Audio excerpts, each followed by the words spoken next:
بسم اللہ الرحمن الرحیم۔ حدیث نمبر 39، رفع یدین۔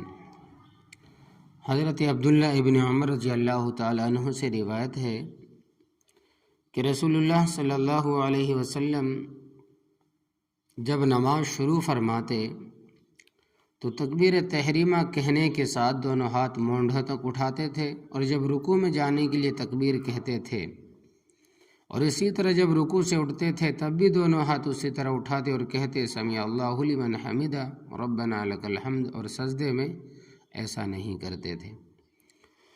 حضرت عبداللہ ابن عمر رضی اللہ تعالیٰ عنہ کی اس حدیث میں تکبیر تحریمہ کے علاوہ صرف رکوع میں جاتے اور رکوع سے اٹھتے وقت رفع یدین کا ذکر ہے، اور اسی کے ساتھ سجدے میں رفع یدین نہ کرنے کی وضاحت ہے، اور انہی کی بعض دوسری روایت میں تیسری رکعت کے لیے اٹھتے وقت بھی رفع یدین کا ذکر ہے، اور یہ روایت بھی صحیح بخاری میں موجود ہے۔ اور مالک ابن الحویرث رضی اللہ تعالیٰ عنہ اور وائل ابن حجر رضی اللہ تعالیٰ عنہ کی حدیثوں میں، جن کو امام نسائی اور امام ابو داود نے روایت کیا ہے کہ سجدے کے وقت بھی رفع یدین کا ذکر ہے، جس کی حضرت ابن عمر کی مندرجہ بالا حدیث میں واضح طور پر نفی کی گئی ہے۔ واقعہ یہ ہے کہ ان میں سے ہر روایت اور ہر بیان بجائے خود صحیح ہے، اور مالک ابن الحویرث اور وائل ابن حجر کے اس بیان میں کہ رسول اللہ صلی اللہ علیہ وسلم سجدے میں جاتے وقت اور اس سے اٹھتے وقت بھی رفع یدین کرتے تھے، اور حضرت ابن عمر کے اس بیان میں کہ آپ سجدے میں رفع یدین نہیں کرتے تھے، مطابقت اس طرح دی جا سکتی ہے کہ ایسا آپ نے کبھی کبھی کیا، جس کو مالک ابن الحویرث اور وائل ابن حجر نے تو دیکھا، اور حضرت ابن عمر رضی اللہ تعالیٰ عنہ نے اتفاق سے نہیں دیکھا۔ اس لیے اپنے علم کے مطابق انہوں نے اس کی نفی کی۔ اگر آپ کا یہ دائمی یا اکثری عمل ہوتا تو ناممکن تھا کہ حضرت عبداللہ ابن عمر جیسے صحابی کو اس کی خبر نہ ہوتی۔ حضرت عبداللہ ابن مسعود رضی اللہ تعالیٰ عنہ کے خاص شاگرد علقمہ سے روایت ہے کہ حضرت ابن مسعود رضی اللہ تعالیٰ عنہ نے ایک دفعہ ہم سے کہا کہ میں تمہیں رسول اللہ صلی اللہ علیہ وسلم والی نماز پڑھاؤں۔ یہ کہہ کر انہوں نے ہمیں نماز پڑھائی۔ اس نماز میں انہوں نے بس پہلی ہی دفعہ تکبیر تحریمہ کے ساتھ رفع یدین کیا، اس کے سوا رفع یدین بالکل نہیں کیا۔ جامع ترمذی کی روایت ہے، سنن ابی داؤد، سنن نسائی، یہ تینوں میں ہے۔ حضرت ابن مسعود رضی اللہ تعالیٰ عنہ رسول اللہ صلی اللہ علیہ وسلم کے ان ممتاز اور جلیل القدر صحابہ میں سے ہے جن کو رسول اللہ صلی اللہ علیہ وسلم کی ہدایت تھی کہ وہ نماز میں پہلی صف میں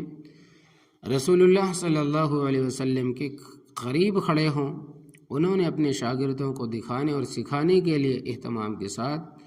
رسول اللہ صلی اللہ علیہ وسلم والی نماز پڑھائی، اور اس میں تکبیر تحریمہ کے علاوہ کسی موقع پر بھی رفع یدین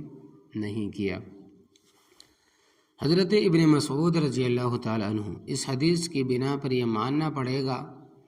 کہ حضرت ابن عمر وغیرہ نے رکوع میں جاتے وقت اور رکوع سے اٹھتے وقت رفع یدین کا جو ذکر کیا ہے وہ بھی رسول اللہ صلی اللہ علیہ وسلم کا دائمی یا اکثری معمول نہ تھا۔ اگر ایسا ہوتا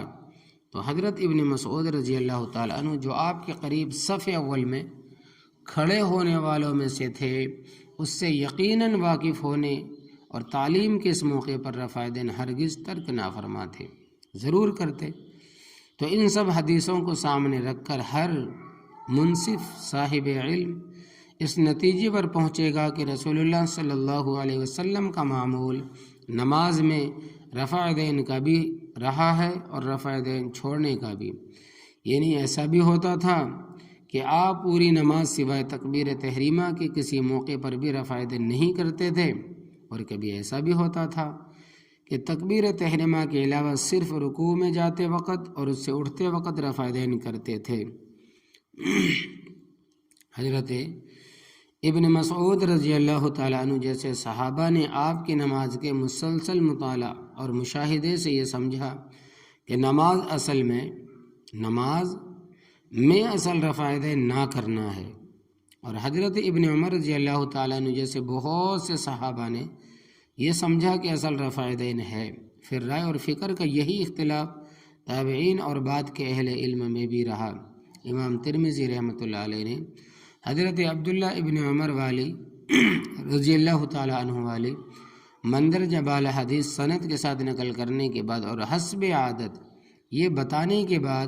کہ فلاں فلاں دیگر صحابہ کرام سے بھی رفع دین کی احادیث روایت کی گئی ہے، لکھا ہے کہ رسول اللہ صلی اللہ علیہ وسلم کے بعد صحابہ مثلا حضرت عبداللہ ابن عمر، حضرت جابر رضی اللہ تعالی عنہ، حضرت ابو ہریرہ اور حضرت انس رضی اللہ تعالی عنہ وغیرہ اسی کے قائل ہیں، یعنی انہوں نے رفع دین کو اختیار کیا ہے۔ اور اسی طرح تابعین اور بعد کے ائمہ میں سے فلاں اور فلاں حضرات اسی کے قائل ہے۔ اس کے بعد ترک رفع دین کے بارے میں حضرت ابن مسعود رضی اللہ تعالیٰ عنہ کی مندرجہ بالا حدیث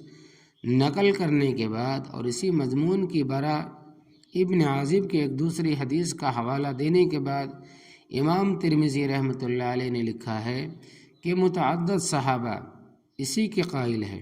اور انہوں نے ترک رفع دین کو اختیار کیا ہے، اور اسی طرح تابعین اور بعد کے ائمہ میں سے فلاں فلاں حضرات نے اس کو اختیار کیا۔ الغرض آمین آہستہ یا اونچی کہنے کی طرح رفع دین اور ترک رفع دین بلا شبہ دونوں عمل رسول اللہ صلی اللہ علیہ وسلم سے ثابت ہے، اور صحابہ کرام کے درمیان ترجیح اور اختلاف اسی وجہ سے ہوا ہے کہ ان میں سے بعض نے اپنے غور و فکر اپنے دینی وجدان اور ادراک اور رسول اللہ صلی اللہ علیہ وسلم کے معمولات کے مطالعہ و تجزیے کی بنا پر یہ سمجھا کہ نماز میں اصل رفع دین نہ کرنا ہے، اور رفع دین جب ہوا ہے وقتی اور عارضی طور پر ہوا ہے۔ حضرت ابن مسعود رضی اللہ تعالیٰ عنہ جیسے صحابہ کرام نے یہی سمجھا، اور امام اعظم ابو حنیفہ رحمۃ اللہ علیہ اور سفیان ثوری رحمۃ اللہ علیہ وغیرہ ائمہ نے اسی کو اختیار کیا، اور حضرت عبداللہ ابن عمر اور حضرت جابر رضی اللہ تعالیٰ عنہ وغیرہ دوسرے بہت سے صحابہ کرام نے اس کے برعکس سمجھا، اور حضرت امام شافعی رحمۃ اللہ علیہ اور امام احمد رحمۃ اللہ علیہ وغیرہ نے اس کو اختیار کیا، اور رائے کا یہ اختلاف بھی صرف فضیلت میں ہوا، اور رفع دین اور ترک رفع کا جائز ہونا سب کے نزدیک مسلم ہے، یعنی کہ درست ہے، صحیح ہے۔ اللہ تبارک و تعالی غلو اور ناانصافی سے حفاظت عطا فرمائے اور اتباع حق کی توفیق دے، آمین یا رب العالمین۔ دعا: یا اللہ ہم سب کو حضور صلی اللہ علیہ وسلم کی سچی محبت عطا فرمائیے، اور ہمیں اپنے بچوں کو بھی آپ صلی اللہ علیہ وسلم کی محبت اور اس کے تقاضے سکھانے کی توفیق عطا فرمائیے، اور اللہ تبارک و تعالی ہمیں اپنے علماء سے، اپنے صحابہ کرام سے اللہ تبارک و تعالی ہمیں غلو کرنے سے محفوظ عطا فرمائے، اور انصاف کے ساتھ اللہ تبارک و تعالی ہمیں عمل کی زندگی توفیق عطا فرمائے، آمین یا رب العالمین۔